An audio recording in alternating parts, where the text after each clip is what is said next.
goodness, not him, not her. Yes, him, yes, her. You can set a boundary, but you didn't have to run me over. You're not humble, you're poor. Hi,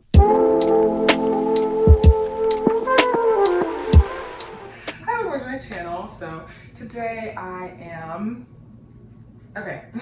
today I'm doing a video about my unpopular opinions.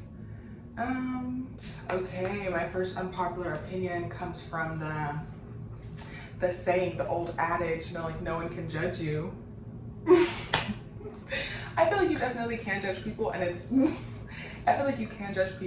within your right to judge people if that's somebody that you're considering like having in your life. So if you're considering like being friends with this person or dating this person, it is your job to judge this person and to see if they are somebody that you would actually want in your life, not to like ignore everything they do and be like, oh, I don't want to be judgy. You need to judge. And also in general, like just as people, like I do feel like you're allowed to judge as long as it's not externally. So it's like if you see a stranger and like you like don't like their hair or something, I don't think it's that serious, but if you make it your mission to be like, hey, I don't like your hair, like then you're just being an a-hole, like that's dragging it. But I don't feel like judging is the issue. I feel like voicing it is the issue, especially when it's not your place to voice it. So I guess that's my unpopular opinion. Judging isn't the issue, voicing it is. The next one's about diddies.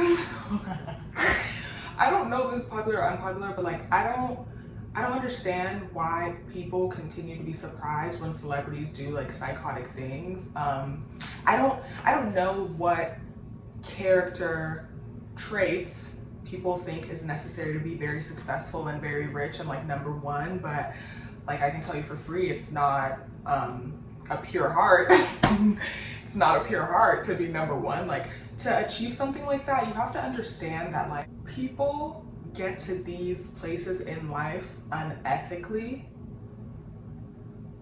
so that reflects on their character. Now I'm not saying every rich person is bad, but like my thing is like just think about it. Like what do you think it takes to be successful in these industries? Like what do you think it takes to be like number one? Think about number one. Think about like just in general, what did it take to be the smartest person at school? What did it take to be the fastest person?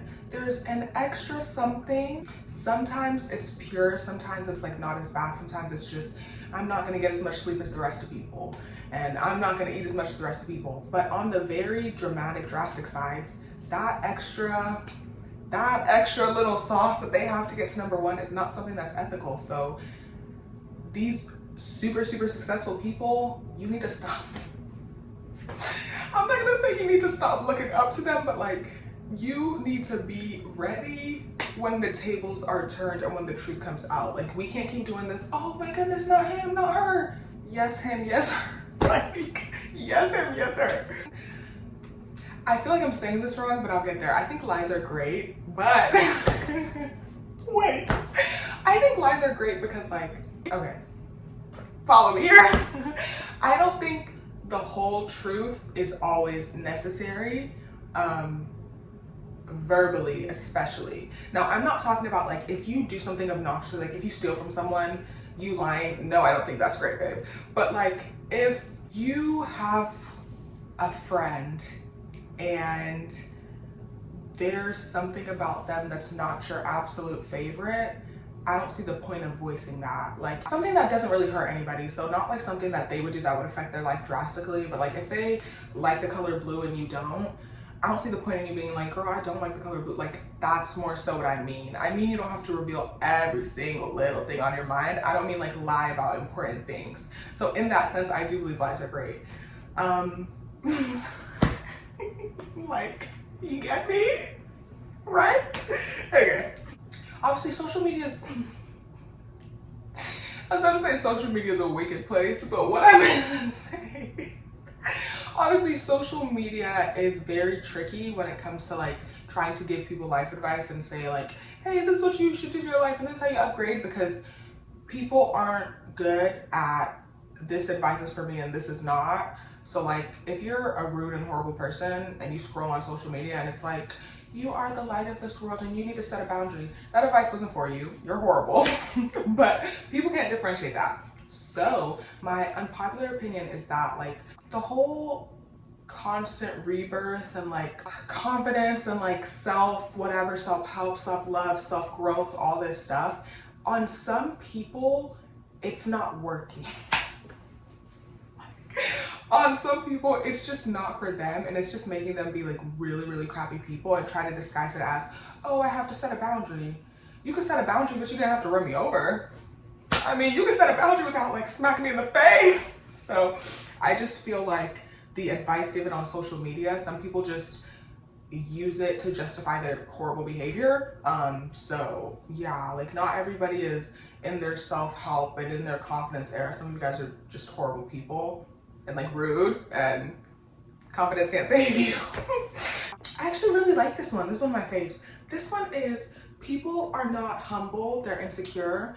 And I'm not talking to anybody specifically, but everybody tries, no, I don't want to generalize because I know we're not a monolith, but a lot of people try to uphold this look and this idea that like, I'm so humble and I just could never brag, but like, it's not bragging if you don't know that you have it. So if you think you're unattractive, you're not humble, you just think you're unattractive, you know what I mean? So I don't appreciate people who are insecure judging someone who is either upfront about what they have or confident about what they have, because you're not actually doing the ethical thing because you are insecure. Like, okay, if I was rich and tomorrow I was just like, yeah, I have a lot of money, just matter of factly, and then somebody who was poor is just like, that's bragging, like I just can't believe you would do that, like you need to be more humble. You're not humble, you're poor. Like, when you don't have these things, I don't appreciate people trying to tell people who do have these things how to live their life, how to carry it, what is and isn't the way to go about it. I think that's what I'm trying to say the most. Like, you don't understand what life is like with this added benefit or with this added whatever. So why are you telling other people how to carry it? Like, you've never been rich. Why are you telling a rich person how to be rich? Like, you know what I mean? So that's just more so what I'm saying. And also the insecure thing too, because like, even if you do have it, if you have something and you don't understand you have it, you are not humble and you don't have good character. You just don't believe in yourself. So I don't think there is a way to be humble and aware the more that you have. I think humble people only identify people who don't have something or don't discuss it as humble. So like I said, back to the rich thing, like if I had $1 million and I was just like, oh, I have $1 million, people are automatically going to associate that with you're being prideful and you're being boastful, not you're stating it matter of factly. Whereas like if it was something like I was like, oh, I know my flaws, I procrastinate, they would have said, girl, you're self-aware. Like, they would have said, girl, you're going places. And yeah, I just don't like how you can't have something that's valuable and acknowledge that you have something that's valuable without people getting butthurt. I don't enjoy that. Yeah, about social media. I feel like a lot of people are not honest about social media and like and how detrimental it is. Like, obviously I am still on social media, so take everything with a grain of salt. So it's not like I'm saying like delete every single social media app tomorrow and that's what I'm doing and you guys need to be like me. But I'm just saying, I don't think people understand that like social media isn't necessarily a harmless thing. And it's not just like scrolling for fun. It's like doom scrolling and it's making you more anxious and it's like ruining your real life relationships. So just more so that I don't think people are at the stage where they are being honest about how social media generally affects the real world and your real life. This has been heavy on my heart for a long time. People who like super post, it started when BLM got popular, right? And everybody was just like, oh, like, you know, BLM, yes, yes, yes. But the gag is people that were posting, so many people that were posting about it didn't care about it. They were just like, I guess we're supposed to post, or like, if I post, I'll get some brownie points, and maybe people don't think I'm racist, so let me get out there. But yeah, it started there with BLM, and I think that's where like the performative activism was like super, super high. And in general, just when people post on social media about like, I'm trying to frame this as nice as possible, but if it does come out rude, I'm just gonna apologize in advance, but just let me finish my point before you get too angsty, okay? People who post like constantly about like genocide and like dead people and like wars and like blah, blah, blah, you're not a good person for doing that. I'm not saying don't learn about what's happening in the world, girl. I'm not saying don't watch the news. I'm not saying don't educate yourself, but the basis of social media is vanity. Social media is not to connect. Social media is not to spread a message. The basis of social media is vanity, and social media is to get up there and be like, I look good, look at me, I had a good day, look at that. Like, that's the basis of social media. You posting all this graphic stuff and crazy stuff, you're not saving a life by that. No.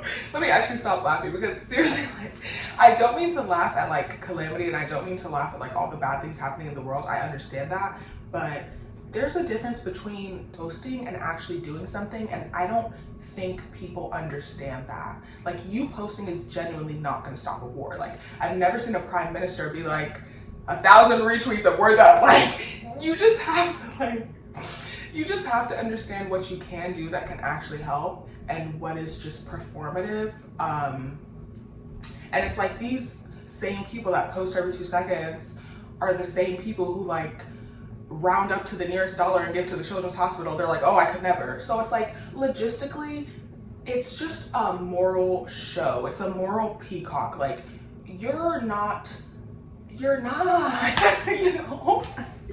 Just like, you're posting that so that people can see it and so that people can be like, she has good character, her heart is so big, she really cares, she wants to change the world. You're not posting that to genuinely help those people, because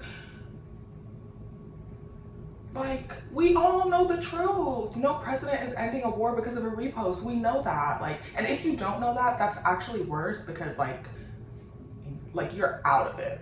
You're a little too far from reality. So like I said, I'm not saying don't understand what's going on in the world and don't learn, but just all this posting and thinking that you're actually doing something, you're not.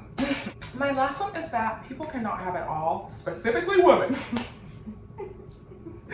Okay, seriously, I feel like there's been an extra kind of like advertisement and like selling this idea of like, as a woman, that you can have like super active and be the best in your workforce and then turn around and have kids too and be the best mother ever. But like, just time wise, there's no way for that to be possible. And I'm not trying to shame women. I'm not trying to tear them down, never could.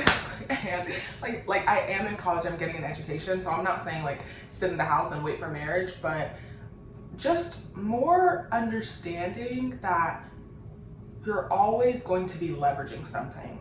So while I'm in college, I'm leveraging my time and my energy and like just my focus, right? If I wasn't in college, maybe I could be focusing on something else, or who knows, maybe I would be just trying to get a man, get a kid, and just be done. But I'm just saying that you can't have everything, especially not at the same time. So understand that. And like the whole biological clock thing, I feel like because it's been weaponized so much, we just don't want to talk about it, period. But it definitely is a thing. And like the whole freezing eggs and that whole journey it's not a cheap one, and it's not really like a for everybody one. Like, it's for rich people to like freeze their eggs and do this and have surrogates and blah blah blah. So like, just thinking about just being honest with yourself about what you want and understanding that you can't have every single thing in the world, which is fine. Like, I feel like just enjoy life, like take your time, like one step at a time, you know what I mean? Like I said, I'm not saying you can't work, but I'm just saying like you can't be number one in the office and at home. It's not gonna happen. And I feel like that narrative is being pushed of like, you can be a boss babe, and then whenever you want to have kids, That's not how that works. Like, you know what I mean? I hope you know what I mean. That's all for today. Thanks for watching. I hope you don't hate me.